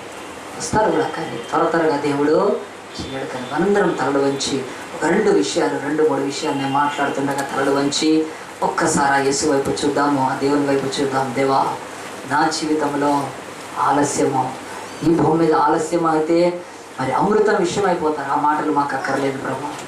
ఆలస్యం అనేది నా జీవితంలో ఆశీర్వాదాల గురించి, ఆలస్యంలో ఉన్న ఆశీర్వాదాలు నేను పొందుకోవటానికి నా లైఫ్లో డిలే అవుతుంది. లోకమంతా చెప్తుంది ఆలస్యం అవుతుందంటే నీ పని అవుటు, నీకు ఇంతే సంగతులు, ఇక నీకు దేవుడు లేడు, నువ్వు ఆయన నమ్మడం వేస్ట్. ఆ మాటలన్నీ మనం పక్కన పెడతాం. ఈరోజు ఆ యేసు వైపు చూద్దాము. యేసు నీ జీవితంలో ఎన్నడూ ఆలస్యం చేయలేదు. ఆయన ఆలస్యం చేశాడంటే దానికి ఒక మంచి ఆ యొక్క మరి ఆశీర్వాదం దాంట్లో ఇమిడి ఉంటుంది. ఆలోచించండి. అబ్రహాము, ఒక్కసారి అబ్రహాం వైపు చూస్తే తెలుస్తుంది. బైబిల్ చెప్తుంది అబ్రహాము బ్రతుకులో తన కుమారుని ఇవ్వటానికి 25 సుదీర్ఘ సంవత్సరాలు తీసుకోవటానికి అబ్రహాముకి ఆలస్యమో అతని ధనానికి కారణమైంది. అబ్రహాము జీవితంలో ఆలస్యమో అతడు నిజమైన ఆరాధికుడు కావటానికి అవకాశం ఉంది. అబ్రహాము జీవితంలో ఆలస్యమో అతడి పేరు ప్రఖ్యాతలుగాంచడానికి అది ఆశీర్వాదంగా అయింది. అబ్రహాము తన సంతానం పొందకముందే నీతిమంతుడయ్యాడు. అతని ఆలస్యం అతని బ్రతుకులు నీతిమంతుడిగా మార్చింది. ఈరోజు ఒక్కసారి ఆ దేవుడు ఎదుట నువ్వు నిలబడాడు. నీ జీవితంలో ఏమేమి చేయాలనుకుంటున్నాడు? నువ్వేమేమి తొందర అడుగుతున్నావు. దేవా నాకు ఇది ఇచ్చేసే అని అడుగుతున్నావు. కానీ ఆయన ఎందుకు ఆలస్యం చేస్తున్నాడంటే ఆయన ఆ ఆలస్యంలో నీకు అనేక ఆశీర్వాదాలు ఉన్నాయని చెప్తున్నాడు. కానీ ఆశీర్వాదాలు ఏంటో ఆయన బయలుపరిచినప్పుడు తెలుస్తుంది. కానీ నువ్వు అనుమానించక, ప్రభువుని అవమానించక, అవిశ్వాసవి కాక మాత్రం నిలబడితే నీ యొక్క డిలేస్ నీ లైఫ్లో అన్నీ కూడా గ్రేట్ డిలైట్స్ అవుతాయి. అదొక్కటి మాత్రం నన్ను దేవుని వైపు చూచోగా తీర్మానం చేసుకున్నాం. దేవా నిజమే, ఇంకా పెళ్లి కొరకు మా ఇంట్లో పెళ్లి కావట్లేదు, మా అక్కది సహోదరిది, అయ్యా ఇంకెంతకాలం అని అనుకుంటున్నావా? దేవుడు అంటాడు, ఆ డిలే, ఆ ఆలస్యంలో ఒక ఆశీర్వాదం ఉంది, అది బయలుపరిచినప్పుడు తెలుస్తుంది. ఇంకా ఒక ఉద్యోగం కొరకు ఆలోచిస్తున్నావా? దొరకట్లేదు. ఇంకా ఒక రోగంతో బాధపడుతున్నావా? ఒక అనారోగ్యంతో. దేవుడు అంటాడు, దాని వెనక ఒక ఆశీర్వాదం ఉంది. ఆలస్యంలో ఆశీర్వాదం ఉంటుంది. నువ్వు తొందరపడటానికి వీల్లేదు, నువ్వు దేవుని విడవటానికి వీల్లేదు, నువ్వు విశ్వాస భ్రష్టతల్లో పడటానికి వీల్లేదు, నీ రక్షణ వదులుకోవడానికి వీల్లేదు. దేవుడు అన్నాడు, ఆలస్యంలో ఉండే ఆశీర్వాదము ప్రభు అంటున్నాడు, మీలో ఏ ఒక్కడు నశించకుండా దేవుడి చిత్తం కాదు కనుక ఆయన ఇంకా ఆలస్యం చేస్తూ, ఆయన రాకడని ఎలాగో ఆలస్యం చేస్తున్నాడు. మీ లైఫ్లో నీ బ్లెస్సింగ్ ఆలస్యం చేస్తుంటే తొందరపడద్దు, కానీ హృదయాన్ని ప్రభుకు సమర్పించుకో. ఇప్పుడే అడుగు, ప్రభా నిజమే మేము ఒక ఇల్లు కావాలనుకుంటున్నాం, ఇంకా ఇల్లు కొనలేకపోతున్నాం నాయన, ధరలు చూస్తే రేట్లు విపరీతంగా వెళ్ళిపోతున్నాయి. పర్లేదు నాయన, ఈ ఆలస్యంలో ఏదో ఒక ఆశీర్వాదం. అయ్యా ఇప్పటి నుంచో ప్రభా నా తండ్రి సంతానం లేదని అయ్యా సంతాపంతో నాయన హృదయ దుఃఖంతో ఉన్నాం. కానీ ఈ యొక్క ఆలస్యంలో ప్రభా ఏదో ఒక ఆశీర్వాదం. ఒక అబ్రహాము నాయన మరియ మార్తలే కాదు నాయన, యోసేపు జీవితంలో 13 సుదీర్ఘ సంవత్సరాలు ఆలస్యం అయిపోయింది అతని విమోచన. దావీదు బ్రతుకులో 20 సంవత్సరాల సుదీర్ఘమైన ఆలస్యం అయిపోయింది. ఏలియా కొండల మీద సుదీర్ఘమైన కనిపెట్టిన తర్వాతనే ఆకాశము తెరవబడింది. బైబిల్ అంటే చెప్పండి, బైబిల్లో ఒక్క భక్తుల విషయంలో ఆలస్యము కాకుండా ఉన్నది నాకు చూపించాడు. 80 సంవత్సరాలు ఆలస్యం అయిపోయింది మోషే ఇశ్రాయేలు విమోచన కొరకు ఆశించిన తర్వాత. 80 లాంగ్ ఇయర్స్ అతని బ్రతుకులో ఆలస్యం జరిగిందా? అవును జరిగింది, బైబిల్ చెప్తుంది. కానీ మోషే అయితే ఇశ్రాయేలుని బయటికి తీసుకొచ్చాడా లేదా? దేవుడు అంటున్నాడు, ఆశీర్వాదాలు ఈరోజు నీకేంటో తెలియదు, కానీ నువ్వు కృంగిపోవద్దు. మీ ఇంటిలో ఒక సమస్య ఉంటే నేను ప్రార్థన చేస్తున్నాం కానీ దేవుడు ఆలస్యం చేస్తున్నాడు. ప్రభు నాకు ఇవ్వట్లేదు అని ఏడుస్తున్నావా? దుఃఖపడుతున్నావా? దేవుడు అంటాడు, ఈరోజు ఈ వాక్యాల చేత ఆదరణ పొందు. ఆయన తిరిగి వస్తాడు. మరియు మార్తల ఇంటికి వచ్చినట్టే తానే పునరుత్థానమని ఆయన బయలుపరుచుకొని ఆ కుటుంబాన్ని హెచ్చించిన రీతిగా అబ్రహాము కడుపులోంచి న్యాయపతులను, చక్రవర్తులను, రారాజును కూడా తీసుకొని రాగలిగిన యేసుక్రీస్తుకి నువ్వు సమర్పించుకొని, ప్రభావ పర్లేదు ఈరోజు వాక్యం అర్థమైంది నాయన, నా జీవితంలో ఏదైనా ఆలస్యం అవుతుంటే నీకు నేను దూరం కాదు, ఆలస్యంలో ఆశీర్వాదాలను నేను నమ్ముతాను, నేను నీకు దూరం కాకుండా సహాయం చేయమని ఎవరైనా ప్రార్థన చేయాలనుకుంటే నీ చేయి చూపిస్తే మీతో పాటు నేను కూడా ప్రార్థన చేస్తాను. దేవా ఓర్చుకునే శక్తి అయ్యా దయచేయి ప్రభా. నాకు నిజమే నా జీవితంలో ఆలస్యం అవుతుందని ఎన్నోసార్లు దుఃఖం. లోకులు కాకులు ఆయన కూస్తారు ప్రభా, వాళ్ళు ఇష్టం వచ్చినట్టు మాట్లాడతారు నాయన, పర్వాలేదు ప్రభా, నేను ప్రభా నా తండ్రి సహించాల్సిందే. మరియు మార్తలు నా ఊర్లో అంత ఎగతాళి చేసి ఉంటారు, మీ యేసుప్రభు కదా అని. ఎడొచ్చాడు మీ యేసుప్రభు, మీ సహోదరుడు సచ్చాడని చెప్పి పాపం మరియు మార్తలను ఎంత దూషించారు, ఆ రోజు ఎగతాళి చేశారు.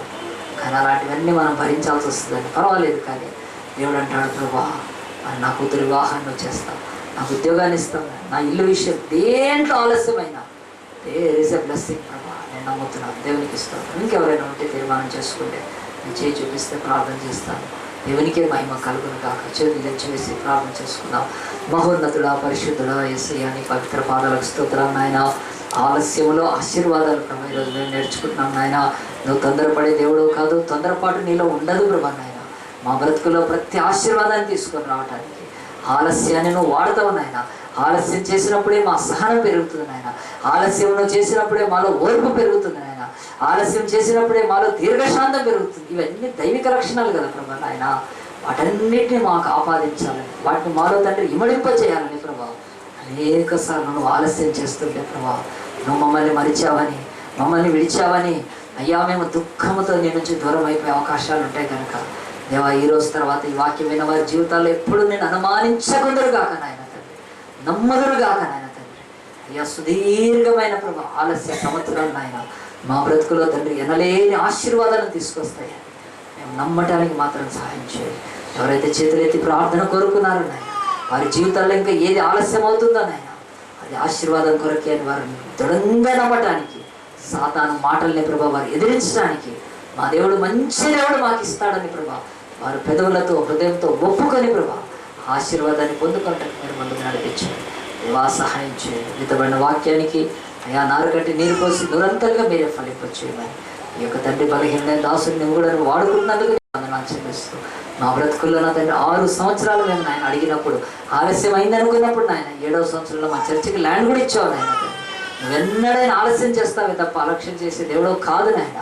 అలాగనే అందరి కుటుంబాలలో కూడా నీ ఆలస్యాన్ని ప్రభా వారు అనర్థంగా కాక ఆశీర్వాదంగా మలుచుకోవడానికి కావలసిన ప్రభా కృపను మాత్రం మీరు విడుదల చేస్తే వీళ్ళని బలపరచుకొని ఈ కొద్ది మనవులను ప్రార్థనలను మా ప్రభు రక్షకుడైన యేసు పరిశుద్ధ నామాన్ని బట్టి అడిగి వేడుకుంటున్నాము తండ్రి. ఆమేన్.